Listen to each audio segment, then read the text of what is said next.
aussi les souris-danses, hein? Toi aussi, Che? Il voulait rentrer dans la police, puis la police est tassée. J'ai glissé sur une flaque d'huile. Les séries de fiction jeunesse québécoises des années 2000, telles Ramdam, Tactique ou Une grenade avec ça, donnaient un rendez-vous télévisuel aux jeunes d'ici. Toutefois, avec la venue des plateformes de diffusion américaines, les chaînes d'ici se butent à une compétition féroce. Certains diffuseurs continuent toutefois de persévérer dans le but de conserver une culture commune télévisuelle.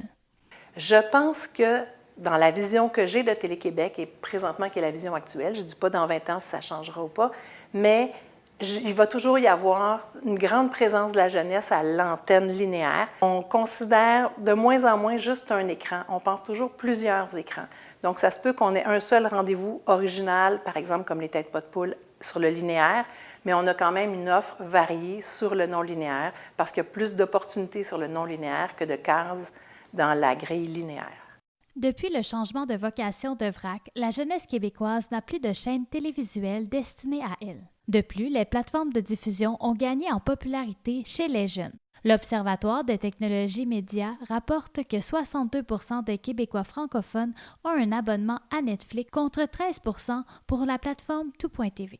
Les jeunes s'abreuvent donc principalement de contenu américain, ce qui amène une perte de culture québécoise à l'écran. Je trouve qu'il faut faire vraiment attention d'avoir des produits, des séries jeunesse québécoises, plutôt que simplement acheter des produits américains ou de visionner des produits, des séries américaines, parce qu'il y a vraiment quelque chose dans notre culture puis dans notre humour qui est véhiculé, qui est transmis, tu sais. Mais let's go, de niaise. Je connais niaise, mais je connais pas de niaise. C'est comme niaise, mais le contraire. C'est comme... dépêche-toi si tu veux être prête. OK. Alors, on y va, Samuel? Je suis déniaisée. Faut juste pas le dire à tout le monde. Un défi majeur au Québec est que le financement des productions jeunesse reste stable alors que l'inflation est bien présente. Cependant, Radio-Canada a augmenté son budget de 50% en 2019 dans le but de compétitionner avec les productions américaines. Une grande partie de notre grille horaire, de notre offre sur Tout.tv, c'est du contenu d'ici. Puis, tu sais, c'est super important parce que demain matin, elle va être où notre culture si les jeunes de 9 ans de maintenant écoutent juste des émissions américaines? Bien, ça ne fera pas des consommateurs de culture canadienne, francophone demain matin. Puis je pense que tout le monde a ça en tête, mais nous, il faut qu'on l'applique au quotidien dans les choix qu'on fait.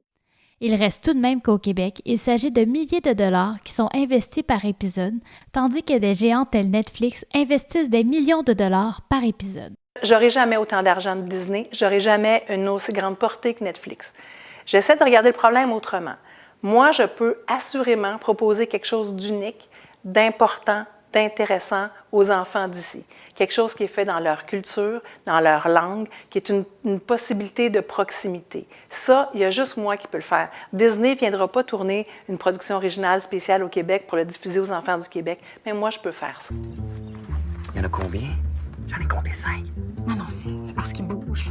Ils sont 4 enfants. Ah ouais, t'es sûr? Juste 4. Comment juste 4? C'est déjà 4 de plus que ce que j'avais ce matin.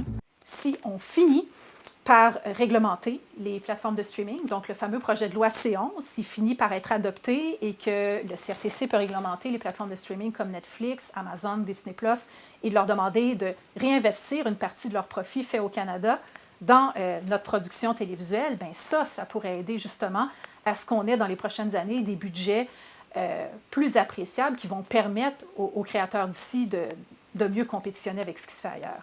Que l'avenir des séries jeunesse québécoises soit à la télévision ou encore sur les plateformes de diffusion numérique, l'important sera de les promouvoir afin que les jeunes écoutent ce contenu et qu'ils continuent à avoir des référents culturels communs. Ici Maude Ravenel pour le téléjournal UQAM à Montréal.